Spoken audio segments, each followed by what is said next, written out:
মাগুরায় বোনের বাড়ি বেড়াতে গিয়ে গভীর রাতে ধর্ষণের শিকার হয় ৮ বছরের শিশু আসিয়া। প্রথমে তাকে মাগুরা সদর হাসপাতালে ভর্তি করা হয়।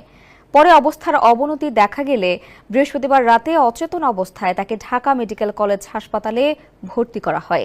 শনিবার উন্নত চিকিৎসার জন্য বিকালে শিশুটিকে ঢাকা মেডিকেল কলেজ হাসপাতালের পেডিয়াট্রিক আইসিইউ থেকে সিএমএইচে স্থানান্তর করা হয়। এখন শিশুটির চিকিৎসা ঢাকার সম্মিলিত সামরিক হাসপাতালের পেডিয়াট্রিক আইসিইউতে চলছে। তবে এর আগে শিশুটিকে নিয়ে ফেসবুকে বিভিন্ন ধরনের গুজব ছড়িয়ে পড়ে।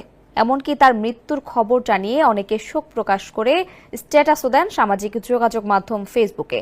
তবে আইএসপিআর জানিয়েছে চিকিৎসাধীন শিশুটি মারা গেছে বলে খবর ছড়িয়ে পড়ে এটি আসলে গুজব।